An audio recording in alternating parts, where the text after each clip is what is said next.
My fiancée suddenly said during our engagement party, "I only got engaged to you because the ring is beautiful. I do not want to marry you." She was drunk. I calmly replied, "Thanks for being honest." Then right in front of everyone, I took the ring off her finger. The next morning, when she sobered up, her entire world had already fallen apart. I am 29, and until 3 weeks ago, I thought I had my life figured out. I had been with Miranda for 4 years. She seemed perfect on paper, smart, ambitious, came from a good family. Everyone kept telling me how lucky I was, and I believed them. The engagement happened in June. I had saved up for nearly a year to buy her the ring she had been hinting about. Not subtly either. She would screenshot rings from Instagram and send them to me with heart emojis. The ring I bought was a 2.5-carat oval diamond with a platinum band. Cost me $18,000, more than I wanted to spend. Honestly, I had been hoping to use some of that money as a down payment on a house. But she had made it clear that anything less than what she wanted would be embarrassing if her friends saw it. The proposal went fine. She said yes, cried the right amount, posted it on social media within minutes. The post got 847 likes in the first hour. Her friends commented things like "finally," and "that ring though." Looking back, I should have noticed that most comments were about the ring, not about us. The engagement party was her idea. She wanted it at this upscale venue downtown. We invited about 80 people. I footed most of the bill because her parents were going through a tight spot financially, which I later found out meant they had just bought a summer cottage in Vermont, but did not want to contribute to the party. Everything was fine until about 10 p.m. Miranda had been drinking champagne since 7. She was getting sloppy, stumbling in her heels, talking too loud, interrupting conversations. She was standing with her bridesmaids near the bar when I walked over to check on her. One of them gave me a weird look, like a warning. Miranda turned to me swaying slightly and said loud enough for half the room to hear, "You know what? I need to tell you something." "Okay," I said, trying to guide her somewhere quieter. "Let us go outside and—" "No, I need to say this now." She held up her hand, the ring catching the light. "I only got engaged to you because the ring is beautiful. I do not actually want to marry you." The music was still playing. Someone laughed nervously nearby, thinking it was a joke. My uncle stopped mid-conversation and stared. "Miranda, you are drunk," I said quietly. "Let us talk about this tomorrow." "I am serious," she slurred. "You are nice and whatever, but you are boring, like really boring. You never want to go anywhere fun. You do not like my friends. I just wanted the ring and the wedding." People were staring now. Her mom started walking toward us, her face red. My best friend David looked like he wanted to disappear into the floor. This is what psychologists call the mask slip. When alcohol or stress removes, a person is filter and their true feelings come out. I felt this strange calm wash over me. The kind you get when something so surreal happens that your brain just shuts off the panic response. "Thanks for being honest," I said. Then I reached out, took her left hand, and slid the ring off her finger. She was too drunk to really process what was happening. She just stood there looking confused, like she couldn't understand why her hand suddenly felt lighter. I put the ring in my pocket, grabbed my jacket, and walked out. I did not say goodbye to anyone. I did not explain. I just left. If you think I was right to take the ring back immediately, hit the subscribe button. We talk about self-respect and boundaries here on Story Sparks. Update 1. The investigation. I spent that night at David's apartment. The next morning my phone was on fire. 63 text messages, 17 missed calls. Around 10:30 am Miranda started calling repeatedly. I finally answered. "Oh my God," she said immediately, her voice panicked. "Raw, what happened last night? Everyone is saying you left. Where is the ring? Where are you?" "You do not remember." I kept my voice neutral. "I remember drinking and then, everything is fuzzy. Did we have a fight?" I told her word for word what she had said. There was a long silence. "I did not mean it," she whispered. "I was drunk." "You know I did not mean it." "The thing about drunk confessions," I said, "is that they are usually the truth without the filter." Alcohol does not put thoughts in your head. It just removes your ability to hide them. Please, can we just talk face to face? I need some time to think. Time, we are engaged. We are supposed to get married in 4 months. What about the ring? And there it was. Not what about us? Or what about our future? I have it, I said, and hung up. I took 3 days off work and stayed with David.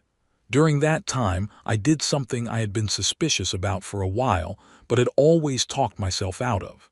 I checked our joint credit card statement properly, line by line. Turns out Miranda had been using it for a lot more than wedding expenses. $1,200 at high-end boutiques, $1,800 at a spa resort, $950 at restaurants I had never been to, $670 at hotels, $2,100 at bars and clubs in neighborhoods we never went to together, all within the last 3 months. When I looked at the dates, some of those charges corresponded with nights she told me she was working late or having dinner with her mom. This is called financial infidelity. Lying about money or spending shared funds without the other partner is knowledge. I called the credit card company and got detailed statements going back further. Over 6 months, she had spent almost $15,000 on that card.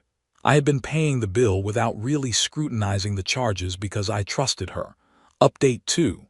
The confrontation. On the 4th day, I agreed to meet her at a coffee shop near my apartment. Neutral territory. She showed up looking rough. No makeup, hair in a messy bun, eyes puffy and red. "I am so sorry," she started immediately. "I was drunk and stupid and I did not mean any of it. You know I love you. Do you?" I asked. "Love me? Of course I do. We have been together for years." I pulled out my phone and showed her the credit card statements. The screenshots I had taken, explained these. Her face went white, actually white. I can explain. $950 at Marcello is on July 18th. You told me you were at your mom is that night helping her with her computer.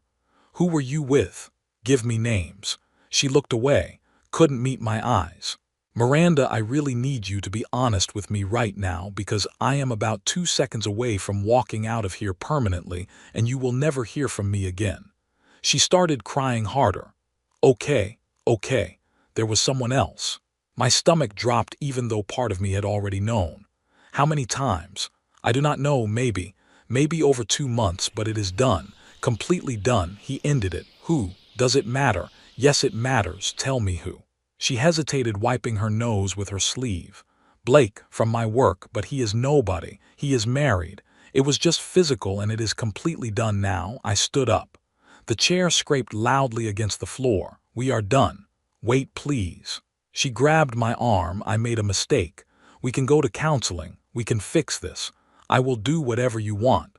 You did not make a mistake, I said, pulling my arm away. You made a series of choices. You chose to cheat on me. You chose to spend thousands of my money on your affair. You chose to lie to me for months. And you chose to humiliate me at our engagement party by telling everyone the only reason you said yes was for the ring. I did not mean that part. Yes, you did. That is the only honest thing you have said to me in months, maybe years. I left her there crying into her hands. Final update. The aftermath. It has been 3 weeks. I broke the lease on our apartment, paid the penalty fee, and moved into a smaller place on my own. It is a 1-bedroom in a quieter neighborhood, costs less, and does not have any memories of her in it. I returned the ring to the jeweler and got about $13,000 back. I used it to pay off the credit card debt she had racked up. I considered trying to get her to pay me back, talking to a lawyer about it, but honestly, I just wanted to be done with her completely. Cutting contact was worth more to me than the money. Miranda has been texting me every few days, alternating between apologizing and getting angry. She told her family and friends that I abandoned her over nothing and that I was controlling and couldn't handle her having fun. Most people saw through it, especially after several guests from the engagement party started sharing what actually happened. Word spreads fast. Her mom called me once to apologize and tell me she understood why I had ended things. She said Miranda had always been high maintenance, but she had hoped marriage would settle her down. Turns out Blake's wife found out about the affair too. Someone from Miranda's office saw them together at a hotel bar and told her. She is filing for divorce. Blake got demoted at work when HR found out he was sleeping with a subordinate, which violated company policy. Miranda has been looking for a new job since her work environment became toxic. She sent me a long text blaming me for ruining her career, because if I hadn't made a scene at the engagement party, nobody would have been talking about her personal life. I found out from a mutual friend that Miranda has been showing people screenshots of the ring, telling them she dodged a bullet because I was cheap and wouldn't have been able to support her lifestyle anyway. The ring that cost me $18,000.